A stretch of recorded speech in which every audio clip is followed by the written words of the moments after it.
Pasamos al siguiente ponente. Seguimos con la misma temática del coche autónomo. El siguiente ponente es Víctor González. Es CEO y fundador de la empresa Next Limit Technologies, empresa líder en tecnologías de simulación y visualización para industrias de contenidos digitales, diseño e ingeniería. Desde muy joven se sintió atraído por los ordenadores y gradualmente fue encontrando sus primeros pasos dentro del mundo de la programación. Estudió ingeniería naval aquí en la Universidad Politécnica de Madrid, donde encontró el espacio para combinar la pasión por la física y las matemáticas con el mundo virtual. De hecho, consiguió en 2008 el Technical Achievement Award, que es el Oscar técnico de la Academia de Estados Unidos, por parte de su contribución al mundo del cine con la creación de la tecnología de simulación de fluidos. Ha obtenido también otros reconocimientos a nivel nacional, que también está bien que se reconozcan aquí las cosas, como el segundo de Chomón por parte de la Academia de Cine Española o el IST Award de Information Society of Technology Europe por los productos RealFlow y Maxwell Render. Premio Nacional de Informática, Premio a la PyME Innovadora y la medalla Gobain-Tonnerre, otorgada por los European Business Awards a las 10 mejores empresas europeas en la categoría de innovación. Hoy, más que simulación de fluidos, nos va a hablar del reto del coche autónomo, que igual tiene mucho que ver. Bueno, muchas gracias. La verdad es que se pueden preguntar, ¿no?, qué tiene que ver esto del cine y las películas con el coche autónomo. Bueno, voy a contar cómo sí que tiene algo que ver y bueno, nosotros estamos empezando a trabajar en ese mundillo. A ver si puedo pasar esto.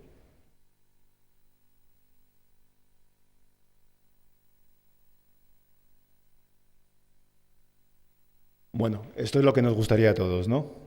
Poder ir tranquilamente sentados y leyendo un libro mientras el coche hace todo, ¿no? Es más, este coche todavía tiene volante, pero la idea como vemos ahora, y ha explicado el anterior ponente, es que en el nivel 4, en el nivel 5 ya directamente no hay ni volante ni hay nada, no podemos tocar nada, ¿no? Que es mejor no tocar nada, que el ordenador lo haga todo, pero no estamos todavía ahí y voy a contar un poquito pues que realmente hay muchos retos que resolver, como hemos visto hace un momento.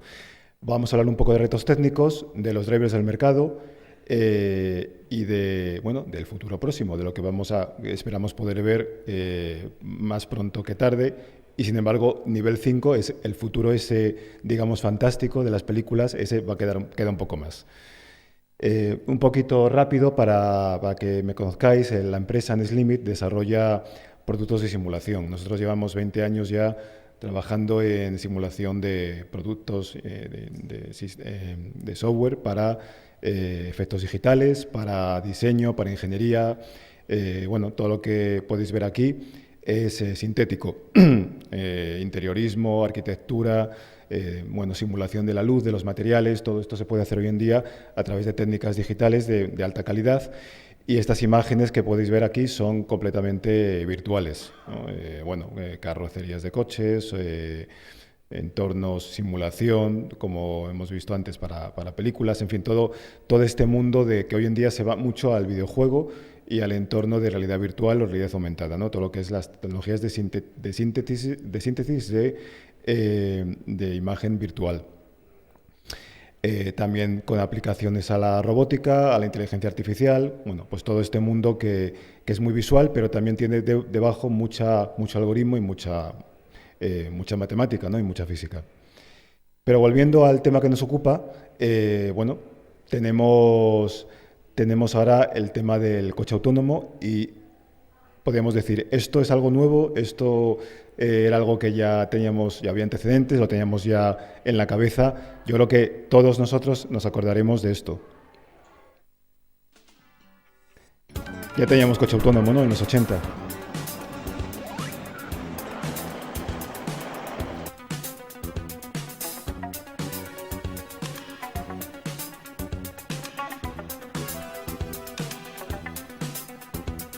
Queremos que conduzca solo, queremos que reconozca el entorno, queremos que esté bien el coche, ¿no? Que no sea una cafetera.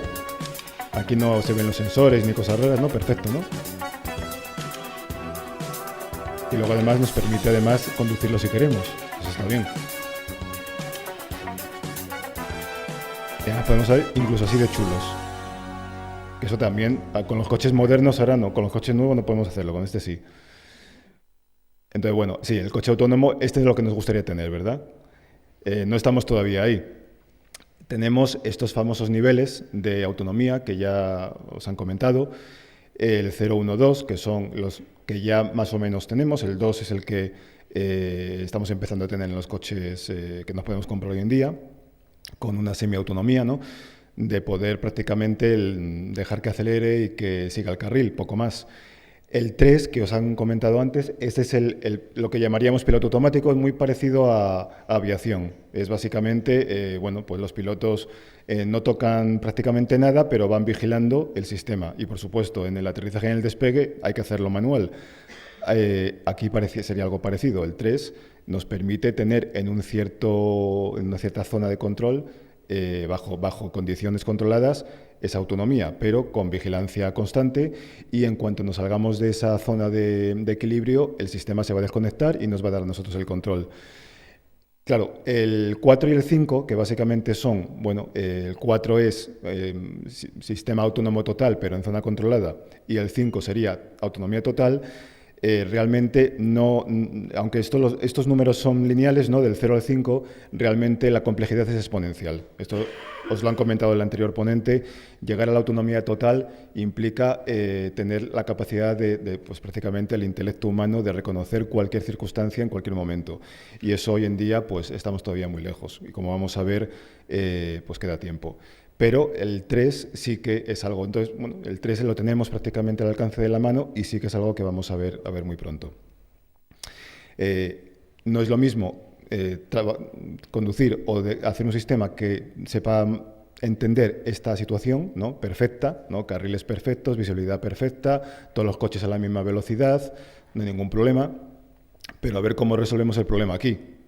¿No? A ver cómo hacemos un sistema inteligente con mucho LIDAR y mucha historia, pero que sea capaz de entender esta situación. También qué sucede cuando la meteorología cambia y cuando la visibilidad, aunque esto es visual, bueno, el LIDAR o el radar va a darnos más información, pero en cualquier caso se hace mucho más complejo el problema, ¿no? Decían, bueno, es muy fácil conducir en esas autopistas americanas perfectas, pero vamos a ver qué pasa si nos metemos en el centro de Roma de noche lloviendo, ¿no? Y con un atasco. Y luego también podemos ver la complejidad de los sistemas de vialidad. Y, por ejemplo, este es un caso muy curioso de una super rotonda que tiene dentro varias rotondas pequeñitas, ¿no? Entonces, a ver quién es el guapo que simula este sistema y que hace que el sistema se entere. Los hombres, el ser humano tampoco, pero bueno, es complicado, ¿no? O sea, que tenemos aquí muchos retos que resolver. Pero el mayor reto es ahora lo comento. Vale. Temas de sensores, ¿no? Hemos visto que ahora mismo la sensorización es muy importante. Estamos hablando de radares, de cámaras, de lídares. Todos estos componentes se están abaratando. No es el problema va a ser otro. Pero bueno, vamos a tener un sistema lleno de sensores. Eso es el camino correcto. Hoy en día un LIDAR puede estar en el entorno de los $10.000 y están bajando al entorno de los 1.000. Es decir, ahora digamos que se abre todo lo que es el abanico de sensores de mucha calidad y muy baratos. Este es un caso concreto de todos los sensores que podría llevar un coche autónomo, desde radar de largo alcance, LIDAR, cámaras y radares de menor alcance, ¿no? Bueno, pues varias combinaciones donde luego hay que hacer toda esa fusión de datos, de información, para alimentar el sistema de control.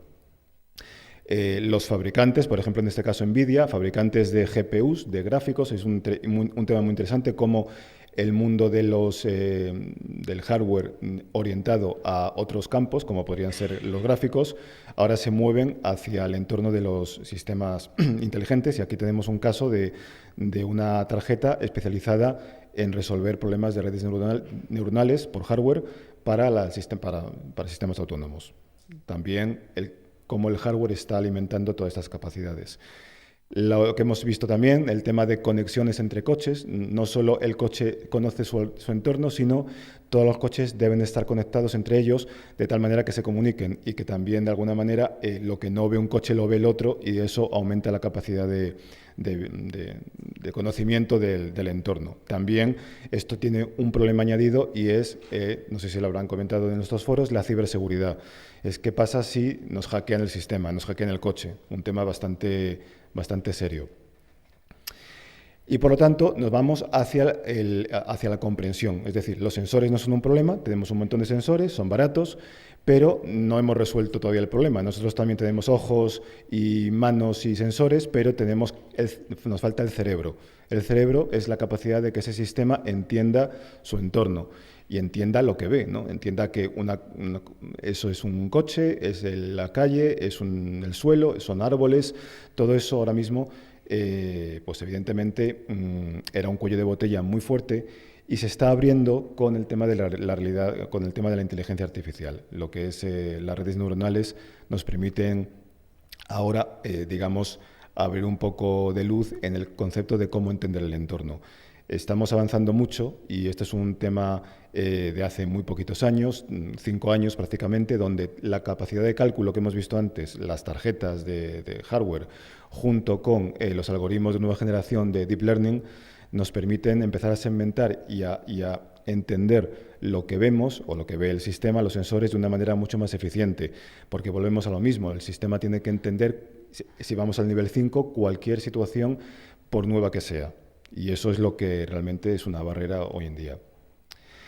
Casos anecdóticos, todos vemos, bueno, todos está ahora mismo evaluando y probando en entornos controlados, ¿no? Y en Silicon Valley, pues sí, vemos un coche que se mueve por las calles de Silicon Valley. Pero, ¿qué pasa cuando nos encontramos en otras culturas, en otros entornos? Había un caso muy concreto del problema del canguro, ¿no? Porque el canguro, al saltar, el sistema no entiende muy bien si está volando, si está más lejos, si está más cerca, es decir, situaciones que, como decíamos antes, el problema hay que tener en cuenta y es que en el nivel 5 no podemos asumir o se va a poder, vamos a ser muy sensibles a cualquier fallo. Es decir, imaginemos que nos venden un coche con nivel 5 y que se mata a alguien porque un canguro saltó. Pues eso no lo va a aceptar en general la sociedad. La sociedad va a querer esa tecnología perfeccionada y perfeccionarlo pues lleva mucho tiempo y ese es el problema, ¿no? ¿Cómo podemos perfeccionar algo para que entienda cualquier cosa? El caso mucho más trivial y es de los pequeños detalles, ¿no? Cuando estamos, por ejemplo, en el caso de la izquierda, vemos personas que están andando alrededor de los coches y por lo tanto hay momentos de incertidumbre sobre si tenemos que esperar a que la persona pase o no. ¿Qué sucede cuando llegamos a un paso de cebra y hay dos personas hablando? Nos hemos dado cuenta de que no están atentos, no van a cruzar y nosotros pasamos, pero si están pendientes sí, por lo tanto hay un contacto visual, hay una referencia, intentamos entender lo que la otra persona va a hacer. Todo eso hay que trasladarlo a un algoritmo y eso es bastante complicado. Entonces, vuelvo un poco al tema de que el nivel 5, la autonomía perfecta, es un poco utópico en este momento, ¿no? Tenemos que llegar a casi crear un cerebro como el humano que sea capaz de casi entender cualquier situación por compleja que sea. Evaluar, por ejemplo, desde un punto de vista visual, evaluar temas tan tontos como las bicicletas, ¿no? Pero las bicicletas con una persona delante y en función de la visibilidad que tenga, nos pueden generar ángulos que el sistema no entienda. O sea, ahí sí que viene el deep learning, la inteligencia artificial, para resolver de alguna manera todos esos casos, ¿no? Y saber que esa mancha negra que vemos es una bicicleta, ¿no? O es un coche volcado, por ejemplo. ¿Qué sucede si nos encontramos un coche volcado que el sistema nunca ha visto antes? ¿Qué pasa si estamos en la India y vemos unas vacas, ¿no? Bueno, ¿reaccionamos de forma diferente a nivel cultural o no? ¿Cómo tiene que funcionar el sistema en cada caso? Pero, lo que iba a decir antes, aquí el problema más complicado de resolver es la amenaza mayor, es el propio ser humano. Es decir, aquí lo que tenemos es, y ya está empezando a haber avisos de que el problema va a ser los seres humanos haciendo trampas a los sistemas automáticos, ¿no? Nosotros vamos a tener un montón de coches inteligentes y aquí la gracia va a ser, vamos a intentar confundirle. Vamos a pintarle una señal falsa, vamos a pintar unas rayas nuevas en la carretera para confundirle. Esto es una cosa graciosa y es cómo confundir a un coche autónomo. Pues le pintamos una raya, le encerramos en un círculo y el sistema no sabe salir de ahí. Por ejemplo, ¿no? ¿Cómo el sistema va a resolver estos sistemas, estos problemas? Un ser humano, pues digamos que pasa a otro nivel y dice, me estáis haciendo trampa, me voy. Pero el sistema tiene que entenderlo, ¿no? Por lo tanto, ya han salido CEOs de empresas grandes, Toyota y otros, diciendo que el problema va a ser cómo combinar la conducción autónoma con el resto de los no autónomos, el resto de las personas que están ahí jugando con el sistema o que están intentando confundirle o aprovecharse de él, ¿no? Bueno, ¿qué estamos haciendo hoy? Y lo hemos visto en la ponencia anterior. Hoy tenemos que entrenar a los coches poniéndoles en el sitio, ¿no? en la calle y haciendo conducción autónoma o con una persona dentro para que el sistema se vaya entrenando. O sea, tenemos que entrenarles a resolver circunstancias, a decirle al sistema cuando una cosa es correcta o no es correcta, para que aprenda a ver el entorno, etcétera. El problema de esto es que tenemos que, pues tenemos que hacer muchos millones de kilómetros con esos coches y puede que no estemos, como se dice, haciendo un overfitting, ¿no? Están aprendiendo solo lo que nosotros queremos que aprendan, pero no sabemos lo que no están aprendiendo, y ese es el problema. No están aprendiendo a resolver accidentes, no están aprendiendo pues, a meterse en sitios donde no han sido entrenados, ese es el problema. Hay un informe que dice que si Google, Waymo, ha hecho 3 millones de millas en entrenamiento y que Tesla lleva 300 millones, pero que van a ser necesarios billones, cientos de billones de millas para que el sistema pueda llegar a entender o aprender, ¿no? Realmente con un nivel de fiabilidad. Y este es el problema, ¿no? Que no podemos hoy en día hacer tantos millones de millas para que el sistema aprenda. ¿Cuál es la alternativa? La alternativa es la simulación y es justo en lo que nosotros estamos ahora trabajando. Ya hay unas primeras pruebas del año pasado con un videojuego, el GTA, que algunos lo conoceréis, un videojuego bastante avanzado de atropellar ancianitas por las calles y estas cosas, ¿no? Pues resulta que se está utilizando para entrenar un sistema autónomo. Aquí la gracia es que el entorno virtual ya está hecho, ya existe, y lo que vamos a hacer es poner unas capas por encima de inteligencia artificial para que el sistema empiece a entender. Lo bueno de este sistema es que los objetos y todo el entorno ya está, como decimos, tagueado, está identificado. Sabemos que un coche es un coche porque el juego ya nos dice que es un coche. Mientras que en la vida real nosotros tenemos que decirle al sistema lo que es. Tenemos que taguearlo a mano o tenemos que hacer que el sistema aprenda de alguna manera a taguear. Pero con un videojuego ya lo tenemos. Por lo tanto, la capacidad de utilizar un mundo sintético para simular y para que el sistema de inteligencia aprenda es mucho más interesante. Podemos hacer millones de millas, esos billones de millas los pueden hacer el ordenador o cientos de ordenadores simultáneamente, eso se escala muy fácilmente. Y por otro lado, muy importante, podemos simular cualquier condición. Podemos simular accidentes, gente atropellada, ovnis que bajan, cualquier cosa, vacas. Podemos poner cualquier cosa para que el sistema se salga de su zona de confort y no se quede solo en la zona que queremos que aprenda, ¿no? Entonces, bueno, esa es una de las técnicas más modernas. Estos son ejemplos del videojuego, que como veis, pues tiene una alta calidad. Aún así, sigue siendo un videojuego. Entonces, lo curioso es que alguien ha dicho, voy a utilizar el videojuego para hacer estas pruebas, pero no se ha diseñado exclusivamente para resolver este problema. Waymo, la empresa de Google de conducción de coches autónomos, está también haciendo este tipo de conceptos de simulación. La simulación en este caso es menos realista, es una simulación más orientada a todos los temas de cruces, de cómo el coche ve otros coches y decide cuándo girar o no. Es un poco todo el tema de interacción urbana, sobre todo en sistemas con tráfico alrededor. ¿Qué es lo que estamos haciendo nosotros? Pues estamos utilizando nuestras tecnologías ya existentes. En este caso, por ejemplo, la simulación sintética. Esto es una imagen virtual. El objetivo es crear la plataforma que permita entrenar virtualmente a un sistema de conducción autónoma. Nosotros lo que haríamos es crear la plataforma que permite generar con mucha calidad un entorno virtual, un entorno urbano, por ejemplo, que sería el más complejo, con peatones, con coches, y luego hacer también la sensorización virtual, es decir, que el coche lleve sus sensores y que simule lo que vería la cámara, en este caso sería la parte óptica, pero también la parte LIDAR, la parte radar, etcétera. Es decir, que todo eso que ahora mismo tenemos que hacer en un coche real para que aprenda, lo podemos hacer en el coche virtual. Entonces haríamos esa plataforma que luego se utilizaría para simular esos billones de millas necesarios para crear un sistema inteligente. Voy a hablar un poquito del mercado también, de los factores de desarrollo de todo este mundo. Y hay una cosa interesante, y es que la mayoría de la gente hoy en día le daría miedo subir a un coche autónomo, ¿no?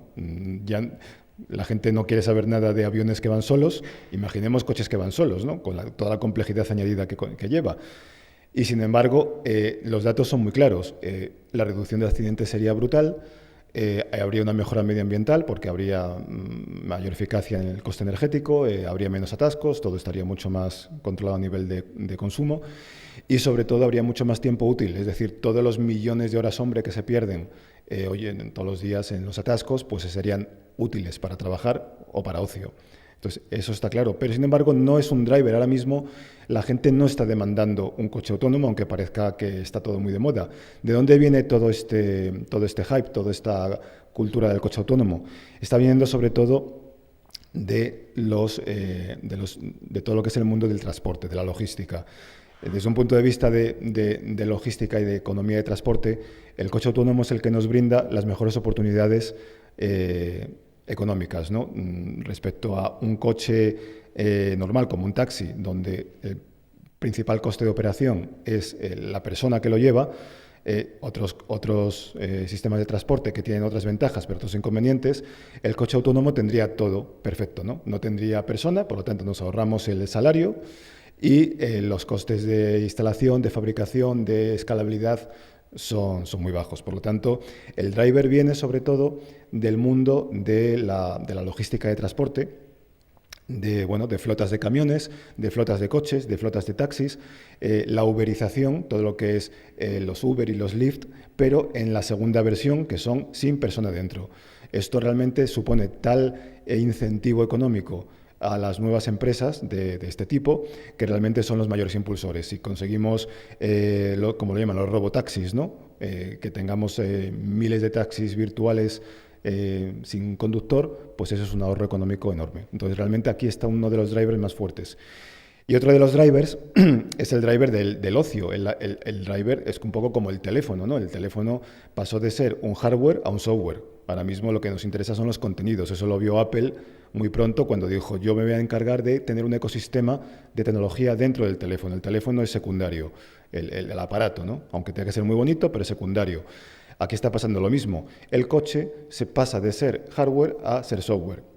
¿Quién está interesado? Obviamente todas las empresas, todas las plataformas principales, Google, Samsung, Microsoft, Apple, que lo que quieren es tener un coche en el que nos puedan vender cosas, aplicaciones, etcétera. Es decir, tenemos mucho más tiempo disponible, ese tiempo va a generar economía.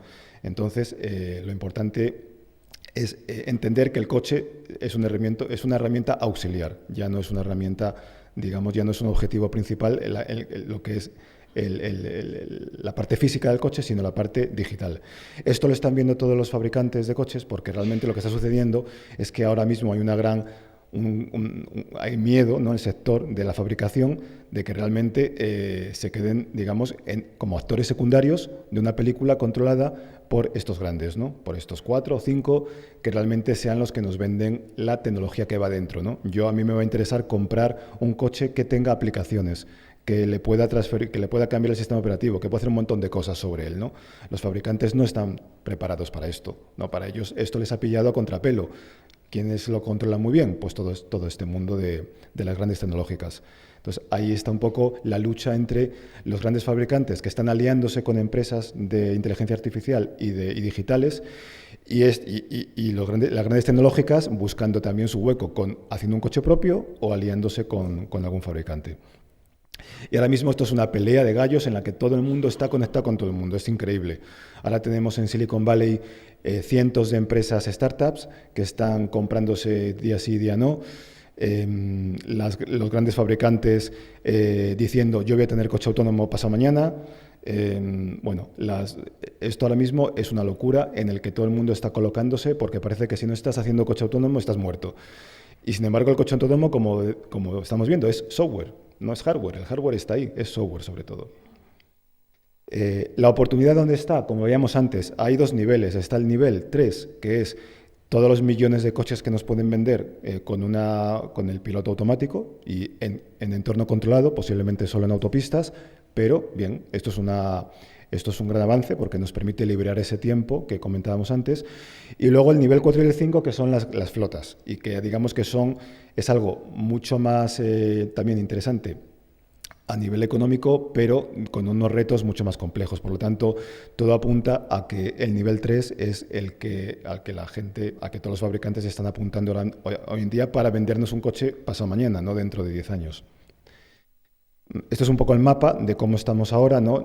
Los líderes: General Motors, Ford, Daimler, Renault, BMW. Bueno, ahí están todos un poco peleándose por entrar en esa carrera. Pero como decía antes, está cambiando todos los días. Todos los días hay una empresa nueva que está creando o crea tecnología específica para, digamos, por ejemplo, LiDARs de estado sólido, que sean mucho más baratos, inteligencia artificial específica, etcétera, etcétera. Aquí son los clásicos los que tienen que colocarse rápidamente para salir en la foto. Algunos van más lentos, otros van más rápido, pero digamos que ahora todo el mundo está conectado. Pero es interesante ver lo que dice cada uno, ¿no? Por ejemplo, haciendo una recopilación de las previsiones de cada fabricante, General Motors dice que en 2018 ya tendremos con Lyft flotas moviéndose en nivel 4. Ford habla de 2021 con nivel 4, dicen que no quieren hacer nivel 3 porque quieren ir directamente a ese nivel superior. Honda en 2020.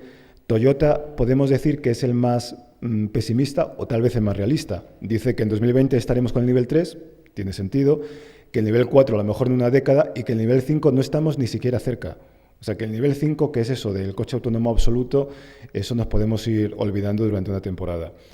Renault, bueno, ahí lo veis, Volvo 2021, Hyundai dice que en 2030 en las ciudades, eso ya sería un nivel 5, Daimler igual, 220, 225, BMW, y luego Tesla es el más... Como veis aquí hay una diferencia entre los americanos que dicen yo te doy ya autonomía entre 6 meses, Tesla te lo vende ya, no dice qué nivel, obviamente es nivel 3, pero los asiáticos son más tranquilos, ¿no? Dicen, bueno, tranquilo porque esto va a tardar en llegar. Aquí un poco da la impresión de que, haciendo la media, decimos 2020 nivel 3, en la siguiente década pues nivel 4 a lo mejor en entornos muy controlados, pero llegar a tener esos coches, digamos los taxis inteligentes, autónomos sin conductor en la ciudad, pues a lo mejor ni en 2030, o sea, nos queda todavía bastante tiempo. Por lo tanto, un poco en resumen, lo que estamos viendo es que hay para el nivel 3, es decir, para el autopiloto, como lo entendemos, una tecnología disponible que ya existe, ya esto lo vamos a ver en los próximos años, que tenemos una gran oportunidad de mercado, todos los fabricantes están apuntando y por lo tanto vamos a estar viendo pues, pequeñas variaciones, pero de aquí a 2-3 años vamos a tener ese nivel de autonomía. Teniendo en cuenta que nivel 3 es en condiciones, digamos, perfectas, entre comillas, es decir, en cuanto llueva o haga viento o tal, esto no va a funcionar. Esto va a ser a corto plazo y los consumidores somos nosotros, es decir, digamos que nos van a hacer mucho marketing de coche autónomo. Ojo, porque ese coche autónomo va a ser un coche autónomo de este tipo, no va a ser el coche autónomo que lo entiende todo y que lo sabe todo. El nivel 5, que es el mucho más complejo, la tecnología no está disponible, no existe todavía esa inteligencia artificial que resuelva el problema. Hay muchas barreras regulatorias, sobre todo a nivel también de responsabilidad legal, de seguros. Esto ya lo habéis visto, ¿no? ¿Qué pasa cuando un coche tiene que tomar una decisión al respecto sobre chocar con una cosa o chocar con la otra, o matar al pasajero o matar... O sea, esto que sale mucho en los medios, ¿cómo se va a resolver a nivel de responsabilidad legal? Ya se está empezando a regular que, la inteligencia artificial va a ser la responsable subsidiaria, pero eso significa que es el fabricante. Por lo tanto, el fabricante tiene que asumir que puede cargar con unos costes legales brutales y eso puede cortar el desarrollo, ¿no? Eso ha pasado también en otros mundos como la medicina, ¿no? Un avance no se produce, no se lleva a mercado porque un único fallo de ese avance podría hundir a la empresa. Y en este caso puede suceder, ¿no? Un único fallo del sistema que mate a alguien puede hundir a la empresa porque han descubierto un fallo de software, etcétera, etcétera. Temas sociales, si el sistema se va a aceptar, ¿no? O lo que decíamos antes, si el ser humano va a pasar a tener un nuevo hobby, lo que llama el bullying, ¿no? Van a hacer el bullying a los sistemas autónomos y van a estar todo el día sacando en internet cómo hacer trampa al coche tal. Pues mira, le pintas en cartón tal en la carretera y entonces el coche se vuelve loco y se estrella o se tira por un acantilado. O sea, vamos a ver cosas tan absurdas como esas. Temas éticos. Por lo tanto, estamos hablando de un largo plazo, 2030 o más. Yo aquí pues soy un poco más pesimista no porque la tecnología no pueda llegar a hacerlo, los aviones también podrían aterrizar y despegar solos, pero el sistema de fiabilidad necesario para asegurar que lo va a aceptar la sociedad es altísimo. Los drivers, las flotas, como hemos dicho antes, y el mundo de los taxis, el mundo de la conducción distribuida, del transporte distribuido compartido, ¿no? Donde hay un gran interés económico. Y hay un gran incentivo, eso sí que es un tema interesante, es las grandes tecnológicas sí que están apostando mucho por preparar todo ese ecosistema de aplicaciones que nos van a vender, ¿no? Mientras nosotros estamos con el coche, ya no estamos conduciendo, estamos haciendo otras cosas. Aquí un poco para acabar, me gusta esta frase que dice que tendemos a sobreestimar los efectos de la tecnología a corto plazo, es lo que está pasando, nos están vendiendo nivel 5 y a lo mejor van a pasar 20 años y no vamos a verlo, pero digamos, infraestimamos los efectos a largo plazo. Es decir, lo que sí que puede pasar es que el nivel 3 y todas las aplicaciones que surjan alrededor pues nos lleven por otros caminos, ¿no? Ha pasado también, pues como ha pasado con Internet, nadie previó Facebook ni previó muchas redes sociales ni nada que sucedió después. Y puede que con esto pase lo mismo, que a partir de los próximos 2, 3, 4 años nos encontremos con un montón de aplicaciones y un montón de tecnologías, sin ser coche autónomo como tal, nos permitan realmente disfrutar de un tiempo nuevo de ocio o de hacer muchas más cosas que antes no podíamos hacer. Bueno, como no es predecible, pues tampoco os lo puedo contar, pero ya lo iremos viendo. Y aquí acabo. Muchas gracias y no sé si habrá alguna pregunta. Bueno, algunas preguntas, vamos un poco, ya hemos empezado un poco mal de tiempo, pero... Hola, buenos días, enhorabuena por la ponencia. Soy Ricardo Fraguas, de Emisión Cero de Radio Internacional de España. ¿Qué sucedería, Víctor, si ese cerebro electrónico y ya inteligencia artificial, que sabemos que sabe aprender sobre lo que aprende, llegara, pues no sé, en un momento dado a darse cuenta que, como le sucede a algunos humanos que nos has mostrado, es muy divertido lo de ir llevándose a gente por delante en la carretera, ¿no? Claro, estamos hablando de cómo se diseña esa inteligencia artificial para que sea fiable. Y ahí es un tema muy interesante porque tenemos que ver, todo esto entra dentro del mundo de la inteligencia artificial, lo que está sucediendo ahora con las redes neuronales, ¿no? Y es que de alguna manera capturan la esencia de la forma en la que el cerebro percibe patrones y los aplica, pero efectivamente hay un tema que es el tema de la ética. El tema de la ética y es cómo se resuelve, cómo se programa la ética, ¿no? De hecho, hay podríamos hablar de un nuevo concepto y es de la ética digital, ¿no? ¿Cómo vamos a resolver el problema de que una red neuronal... Me estoy acordando de HAL 9000, de la película, en la que sin querer, por culpa nuestra, el cerebro se vuelve paranoico, el cerebro digital se vuelve paranoico y empieza a hacer cosas creyendo que las está haciendo correctamente y está matando gente, ¿no? Entonces, es un tema que es muy complicado de resolver y claro, la simulación nos puede dar una pista, ¿no? Vamos a entrenarles suficientemente en el mundo virtual, en el entorno virtual, para asegurar al 100% o para certificar que ese sistema es fiable. pero estamos entrando en terreno un poco desconocido. ¿Qué sucede si, o sea, sobre todo, cómo programamos la capacidad de que tome una decisión muy rápida que puede influir en vida o muerte, ¿no? Y es un poco lo de si ante una situación compleja tiene que decidir si pone más en riesgo a las personas que van en el coche o a las personas que van fuera. Y ahí entramos y eso depende de la edad, y depende de la condición social, y depende de la cultura, y depende de qué, ¿no? Entonces, es un tema muy poco explorado y que realmente requiere un análisis y una profundidad brutal. Hay que codificar la ética, a ver quién narices lo hace. Claro, el propio Elon Musk, que es una de las personas que, como sabéis, ha impulsado la puesta a disposición del nivel más avanzado que hay ahora mismo de conducción autónoma en los vehículos de Tesla Motors. Es el primero que dice, ¿no? Dentro de un grupo de vosotros que os dedicáis al estudio de estas cuestiones de la inteligencia artificial, que dice que esa es la prioridad, el trabajar desde este momento también en imbuir de alguna manera pues aquello que nosotros consideramos valores fundamentales, ¿no? Hay que tener en cuenta que estamos hablando hoy de vehículo autónomo, pero se puede hacer exactamente lo mismo con robots. Es decir, el robot es un sistema autónomo, entonces ese robot va a estar interactuando con los humanos en la calle, en las casas. Es exactamente el mismo problema, cómo el sistema se comporta de una manera razonablemente ética ante situaciones de la vida normal o de situaciones críticas. Y es un tema que, a los seres humanos nos enseñan desde pequeño una serie de cosas, pero eso no está programado, eso tenemos que ver cómo se programa. Hay una cuestión que es muy curiosa, es contraintuitivo, pero es más fácil hablar inglés que entender inglés para un no nativo, ¿no? Con esto, en tu charla, me suena una cosa parecida, es más fácil simular un entorno que entender un entorno. De hecho, estáis simulando los entornos para entrenar a los reconocedores del entorno, claro, ¿no? Sí, es como si dijéramos, es como si pudieras ver, pero el cerebro no lo entiende, ¿no?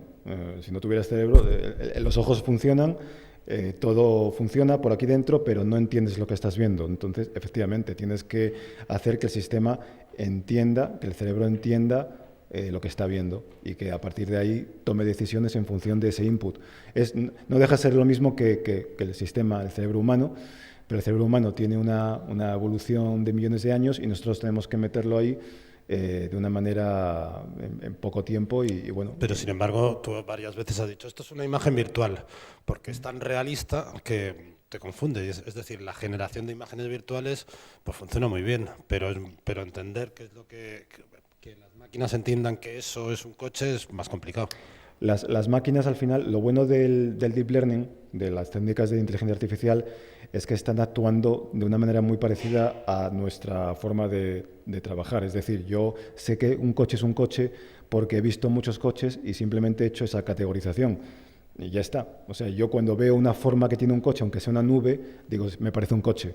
Entonces, estamos haciendo un poco ese reconocimiento de patrones a partir de entornos virtuales, pero básicamente es aprender a reconocer esos patrones.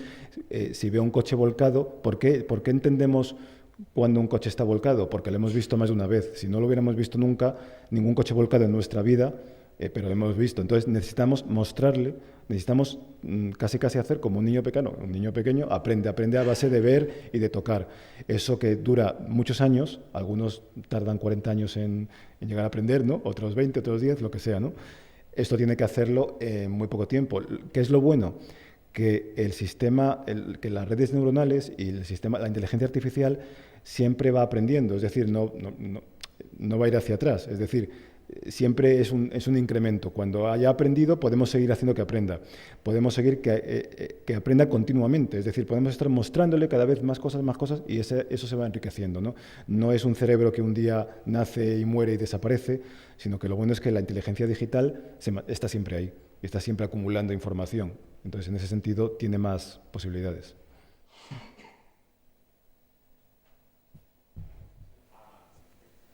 Entendido en el gráfico que mostrabas de los estados de los fabricantes, que en liderazgo estaba General Motors y creo que Daimler, por delante de Waymo o de Tesla, que en principio son los que más ruido hacen.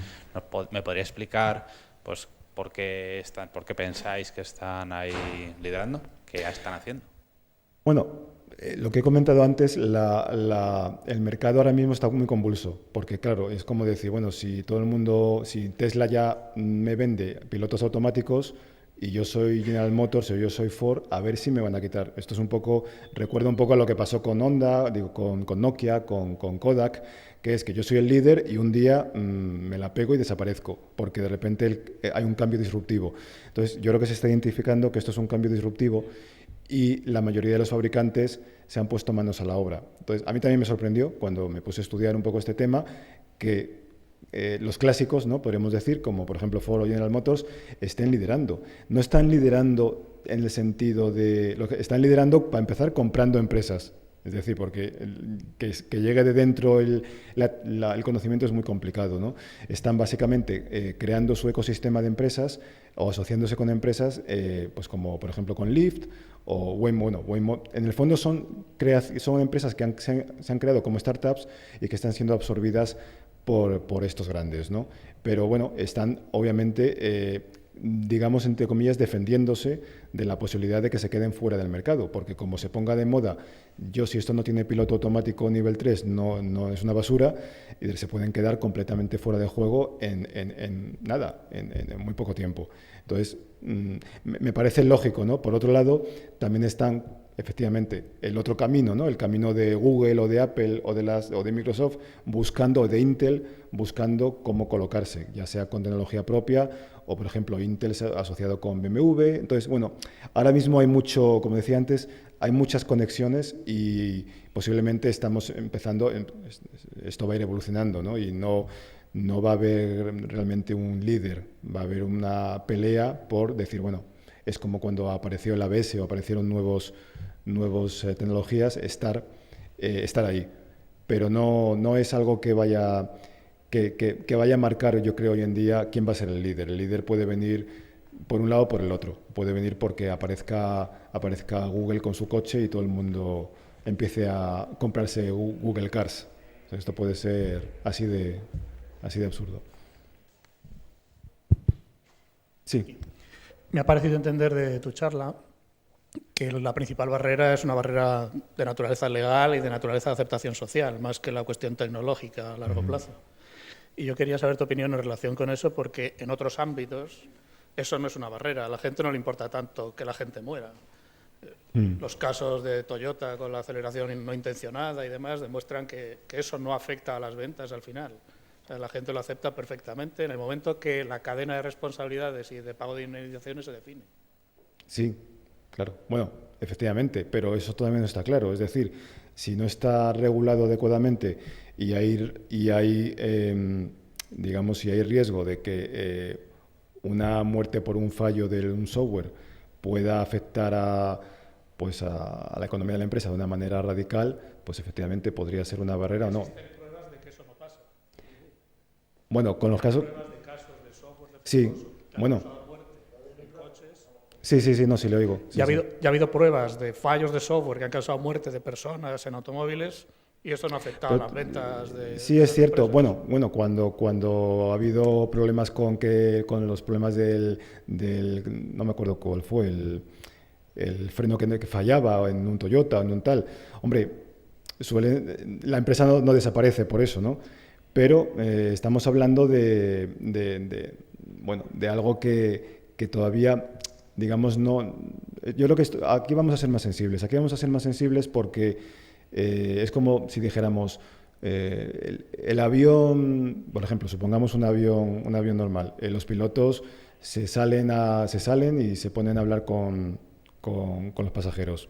Pues podemos decir, no, mejor que estén ahí, ¿no? Porque quiero que haya alguien vigilando. Si no hay nadie, yo creo que la sociedad va a ser mucho más sensible a cualquier fallo. Si yo ahora mismo en el tren que va solo entre las terminales, entre la terminal, si hubiera un accidente con ese tren, estoy seguro de que a lo mejor terminaríamos obligando a que hubiera un conductor en el tren, porque la gente no se acabaría de fiar de un sistema autónomo, creo, ¿no? Creo que hay todavía un poco de miedo a eso, pero bueno, efectivamente, puede que se asuma como algo natural y al final no pase nada. Yo creo que hay sobre todo un problema de cadena de responsabilidades, y es cuál es la cadena de responsabilidades de un sistema pues que toma decisiones y que no está ni siquiera asegurado cuál es la toma de decisión correcta en cada caso. Es decir, no hay un algoritmo, no hay un...